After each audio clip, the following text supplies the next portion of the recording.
इस वक्त हम हरियाणा रोडवेज से सफर करते हुए खरगोदा पहुंच गए हैं। खरगोदा के गांव में है। तई कौन सा गांव है? बनियापुर। ठीक है। दादी सबसे पहले आपकी बात कराएंगे। सूट बहुत सुथरा पहन रही हो। कितनी लाई? बेबे पर खर्च शमुआ रखा है। अच्छा, पेंशन टाइम पे मिल रहा है? मल्ला है बेटा उन टाइम पर मल्ला है। आगे पेंशन नहीं पता ना आई है। कौन सी तारीख ना आया करे? नो निबेरा बिस्तर 18 तो रेखा है। 20 तारीख पीछे। हाँ कोई तारीख फिक्स ना है? ना आज हर महीने। बहुत बढ़िया। और तई कहाँ जा रहे हो सारे के सारे? बाबा का। बाबा का? हाँ, कौन से बाबा? हमारा बाबा है। भंडारा है। बाबा के मंदिर में जाएंगे। हाँ गोरखनाथ मंदिर में। अच्छा, बहुत बढ़िया। कीर्तन भजन? हाँ हाँ हाँ। की पार्टी है सारी। अच्छा, तई चुनावी माहौल कैसा देखा जा रहा है? काम सही हो रहे हैं गांव में? हाँ बढ़िया हो रहा बेबे कौन है और हमारे तो हो नहीं रहे। हमारे तो बाहर ना गोडा गोडा गार खड़ी है। पानी का निकालनी है। नहीं निकालनी है। काम क्यों नहीं किया जा रहा? क्या बेरा क्यों नहीं करते? तो फिर वोट में प्रचार प्रसार की तायामी उनती कही है बात। ये कोई आओगा जब तक कहेंगे। कोई आया नहीं है। इस गांव में कोई अभी प्रचार प्रसार के लिए नहीं आया है? कोई नहीं मिला आपसे? हाँ, यहीं पर नहीं आया बे कोई भी। तो फिर क्या कुछ सोचा है इस बार की शिकायतें कहाँ तक रखोगे? बेबे के रखो करेगा जब तो होगा। वोट तो दोगे? वोट देंगे जब हमारा काम करेगा तो वोट है वो तो देनी पड़ेगी। वोट दोगे? वोट तो देंगे और वोट को क्या करेंगे? क्या सोच के दोगे वोट? क्योंकि काम तो हुआ ही नहीं है। तो फिर क्या सोचा है? वो तो भाई किसी की आख्या में शर्म होगी तो वो कर लेगा, ना तो अपना तो हम छोड़ दे कोने। अपना तो हमेशा करके मानेंगे। ठीक है, अपना हक है हमारा, तो हम देखना नहीं रखेंगे। गाँव में हवा किसकी है? ये बात तो किसी की बताओ ना बता सकते। ये बात तो किसी की नहीं बता सकते। मामला शांत है? शांत अभी तो कुछ वो नहीं है। क्या क्या काम बचे हुए हैं अभी गाँव में? काम तो सारे बच रहे हैं। के बुझेगी बेबी। कोई काम ना हुआ? हाँ, बेशक तो हमारे पर ले पाने में आकर देख लियो। गली भी नहीं है पड़ी है। गोडा गोडा बाल का न पकड़ पकड़ गारे में तो काट लाग रही है।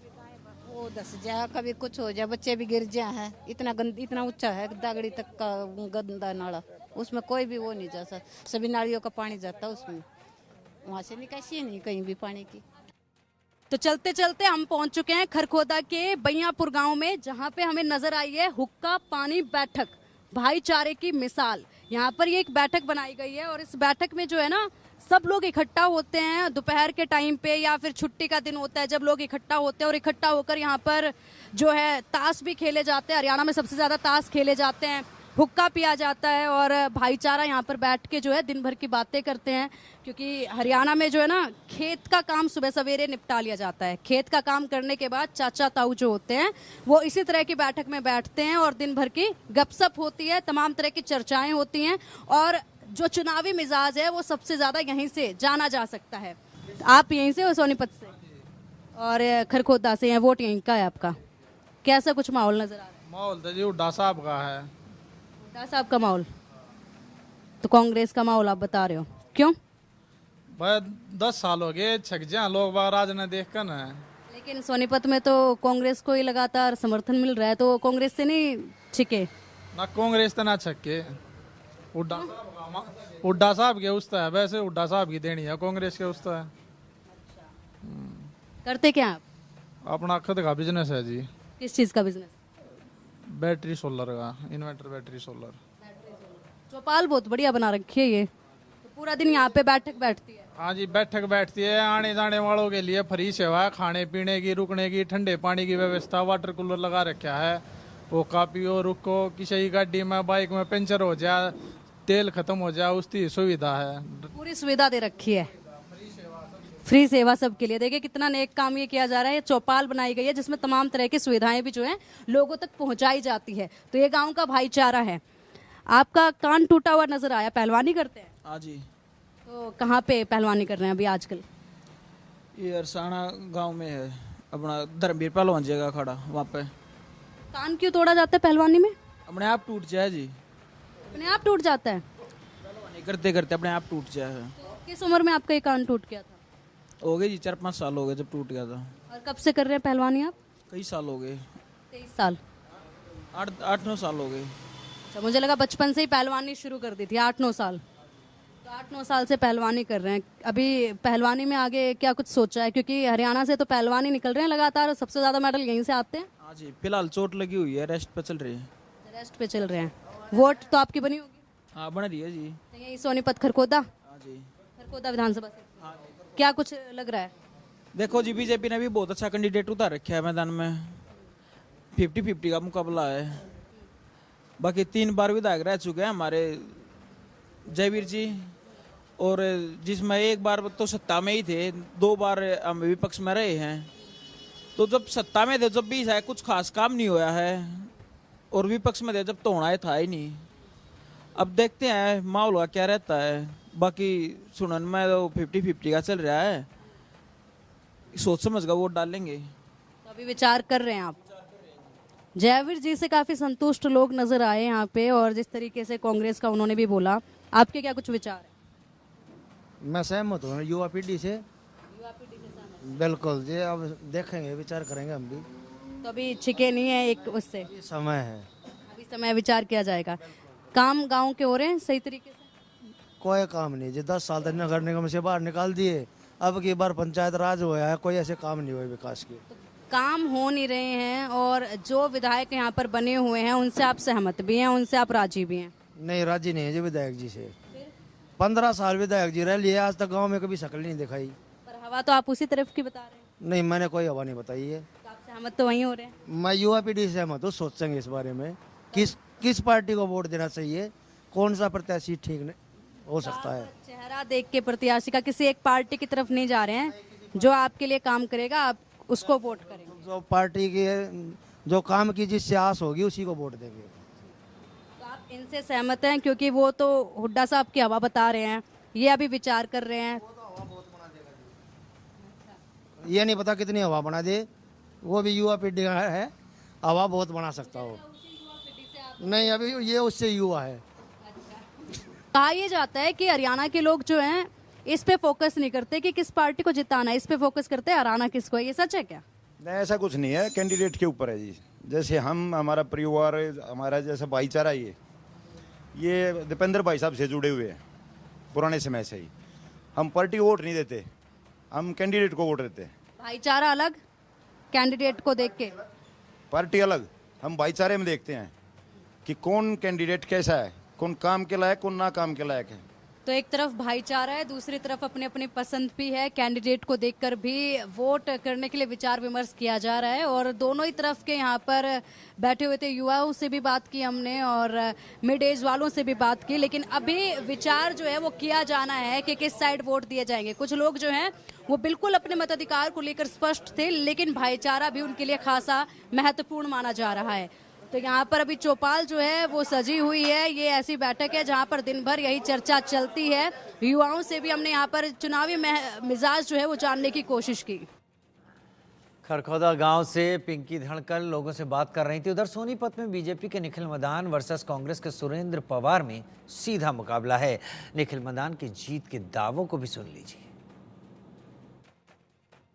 निखिल मदान जी हमारे साथ है, जो कि हाल ही में कांग्रेस पार्टी से भारतीय जनता पार्टी में आए हैं और सोनीपत से उन्हें टिकट दिया गया है बीजेपी की तरफ से। अब उनसे जानना चाहेंगे कि किस तरीके से वो लेते हैं इस चुनावी मैदान में कांग्रेस के कैंडिडेट को अपने सामने खड़ा पाकर, क्योंकि अभी तक वो कांग्रेस में ही उनके पक्ष में वोटों की अपील करते नजर आए थे।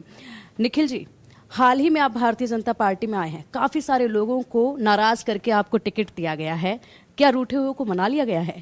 पहले तो मैं आपके सभी व्यूअर्स को नमस्कार कहता हूं, और दूसरा, भारतीय जनता पार्टी का संगठन एक है और सभी भारतीय जनता पार्टी के नेता भी और स्थानीय नेता भी और सभी कार्यकर्ता एकजुट होकर ये लड़ाई लड़ रहे हैं। और मैं उससे पहले भारतीय जनता पार्टी ने मेरे ऊपर भरोसा जताया, आशीर्वाद दिया, मैं शीर्ष नेतृत्व का धन्यवाद भी करता हूं।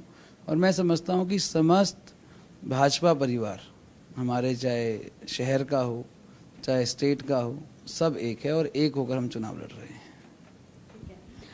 निखिल जी, एक और सवाल आपसे कि अभी तक तो आप कांग्रेस में थे, लेकिन अब आपके सामने कांग्रेस के ही कैंडिडेट खड़े हैं और कांटे की टक्कर मानी जा रही है, तो अभी तक चुनाव प्रचार किस तरीके से देखा जा रहा है? क्योंकि जो कांग्रेस के कैंडिडेट हैं वो जेल में हैं और ऐसे में इसका फ़ायदा कहीं ना कहीं आपको ज़रूर मिल सकता है। मैं समझता हूँ जनसंपर्क अभियान हमारा बहुत तेज़ी से चल रहा है और आज लोगों के अंदर एक जोश है, खुशी है। सोनीपत की जनता सोनीपत के अंदर कमल का फूल खिलाना चाहती है। और आज कोई कहीं भी है, मैं उस बात के ऊपर उस चीज़ को ज़्यादा बड़ा नहीं मानता हूँ। मैं एक बात मानता हूँ, बतौर मेयर रहते रहते 3.5 साल के अंदर जो हमने विकास कार्य करे हैं, आज लोगों के मन में एक उम्मीद है, एक उत्साह है कि जो इतने सालों से काम रुके हुए थे वो आज मैंने चालू करवाए हैं मेयर रहते हुए। और साथ में पब्लिक को पता है कि हमारे 3 साल में क्या हुआ है और उन्होंने 5 साल में क्या किया है। 5 साल की रिपोर्ट कार्ड उनकी और 3 साल की रिपोर्ट कार्ड मेरी पब्लिक के मन में है। और पब्लिक को ये पता है कि भी कौन काम कर सकता है, कौन जनता के बीच में रह सकता है और कौन सबसे ज़्यादा पब्लिक की समस्याओं का समाधान कराता है। आप हुड्डा जी के, दीपेंद्र हुड्डा जी के काफ़ी खास माने गए हैं हमेशा से ही, और आपका परिवार जो है हमेशा ही कांग्रेस के साथ खड़ा नजर आया है, चाहे हालात कैसे भी रहे हों। लेकिन अब आपकी विचारधारा चुनाव से ठीक पहले बदली है, क्या कारण रहा इसके पीछे? विचारधारा हमारी शुरू से हिंदुत्व की रही है और हिंदू हैं, इस चीज़ में कोई शंका नहीं है किसी बात की। दूसरी बात, जहाँ पर जब तक मैं था, जिस संगठन में मैंने काम किया, सच्ची निष्ठा से काम किया और अपना हर एक समय तब वहाँ तक दिया, उसी के बदौलत मुझे आशीर्वाद मिला था। और मैं समझता हूँ आज भारतीय जनता परिवार के अंदर जो आशीर्वाद मिला और जो आज हमारी टिकट मिली भारतीय जनता पार्टी की शीर्ष नेतृत्व की तरफ से, ये एक बहुत बड़ी, मैं समझता हूँ ऐसी बात है कि आज समस्त हमारे सोनीपत की जनता का जो आशीर्वाद मिल रहा है उसको देखते हुए और जो हमने विकास कार्य करे उनको देखते हुए। निखिल जी, एक महत्वपूर्ण सवाल ये कि अभी तक हमने आपसे कई सारे सवाल पूछे, जिसमें कांग्रेस को लेकर भी सवाल पूछे, लेकिन सीधा जवाब उनका अभी तक आपने दिया नहीं है कांग्रेस को लेकर। क्योंकि अगर बात की जाए तो जिस तरीके से ललित पवार लगे हुए हैं चुनाव प्रचार में, उनकी धर्मपत्नी चुनाव प्रचार में जुटी हुई हैं और लगातार वो एक ही चीज़ कह रहे हैं कि न्याय की लड़ाई है ये, तो इसको आप किस तरीके से देखते हैं? उनका चुनाव प्रचार देखा जाए, उनकी वो न्याय की लड़ाई देखी जाए, और आपकी सीधा जवाब इस पर। देखो, न्याय की लड़ाई तो कोर्ट डिसाइड करेगा और डिपार्टमेंट एक इंडिविजुअल बॉडी है जो अपना काम करती है।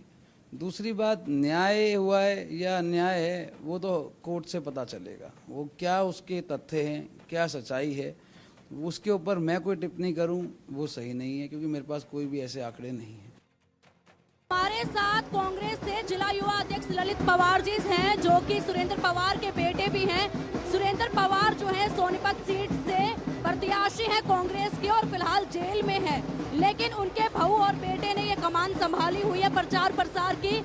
जानना चाहेंगे क्या कुछ तैयारियां हैं। सर, जिस तरीके से आपने अपने पिता की कमान फिलहाल संभाली हुई है, क्या कुछ नजर आ रहा है मार्केट में जिस तरीके से प्रचार प्रसार किया जा रहा है उसके हिसाब से? देखो, सबसे पहले तो मैं सभी दर्शकों का नमस्कार करता हूं और आप देख रहे हो माहौल पूरे सोनीपत का। आज पूरा सोनीपत अपने बेटे, अपने विधायक को इतना प्यार दे रही है, इतना प्यार देती है कि हमेशा उनका इतने सालों से लोगों के बीच में लगाव रहा है कि हमेशा उनका ये रहा है कि जो भी काम लोगों की सेवा, उनका एक धर्म और कर्म है जो कि लोगों की सेवा के लिए दिन और रात 24 घंटे वो लोगों के लिए लगे हुए हैं। और इसी की वही कारण है जो आज लोग हमारे समर्थन में है सुरेंद्र पवार जी के। लोग मतलब इतने दिल से उनको चाहते हैं कि भाई वो दोबारा विधानसभा में उनको भेजने का काम करेंगे। सर, आप अपनी इस चुनाव की लड़ाई को न्याय के तौर पर देख रहे हैं, न्याय का अभियान आप चला रहे हैं अपने प्रचार प्रसार में। जी देखो, हमें पूरा भरोसा है न्यायालय पे कि हमारा कोई भी जो ये आज हमारे लोग षड्यंत्र जो सरकार ने रचा है, इससे यही पता चलता है कि आज चुनाव में उन्हें रोका जा रहा है चुनाव के लिए। लेकिन ये जनता हर कुछ जानती है, ये जनता सब कुछ जानती है। आज तो सबसे बड़ा ये है कि हर एक का मन सुरेंद्र पवार के साथ है, हर एक की वोट सुरेंद्र पवार के साथ है और उन्हें विधायक बना के दोबारा सोनीपत की जनता उन्हें दोबारा विधायक बना के विधानसभा में भेजने का काम करेगी। बीजेपी से मदान जी मैदान में हैं, जो कि पहले कांग्रेस में ही थे और अभी हाल ही में भारतीय जनता पार्टी में शामिल हुए हैं। किस तरीके से देखते हैं इन्हें? नहीं देखो, आज आप देख रहे हो ये वही निखिल मदान है जो अपना 3 साल पहले तक कांग्रेस पार्टी में था।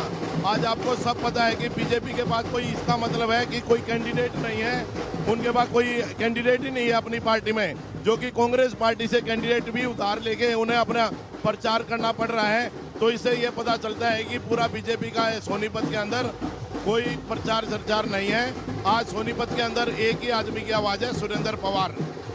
सुरेंद्र पवार जी जनता के बीच में नहीं है, हालांकि जनता ने पहले भी उन्हें मौका दिया है, लेकिन फिलहाल वो जनता के बीच में ऐसे वक्त पर नहीं है। क्या इसका कोई असर देखा जाएगा? नहीं, बिल्कुल नहीं। लोगों की इतनी हमदर्दी है कि जहां हम जाते हैं तो लोगों का एक ही आवाज है कि हमारा विधायक सुरेंद्र पवार बने, और हमें क्योंकि लोगों की, जनता को उसमें विश्वास है, उनके करनी पे उनकी विश्वास है कि भाई वो जो बोलते हैं वो हमेशा करते हैं और हमेशा लोगों की सेवा करते हैं। उन्हें कभी भी किसी के लिए कोई गलत मैसेज नहीं डाला। वो हमेशा छत्तीस बिरादरी के नेता हैं, वो इसलिए छत्तीस बिरादरी उन्हें प्यार करती है और उन्हीं के भरोसे हम सब चल रहे हैं। बहुत बहुत शुक्रिया सर हमारे साथ जुड़ने के लिए और ये चर्चा कर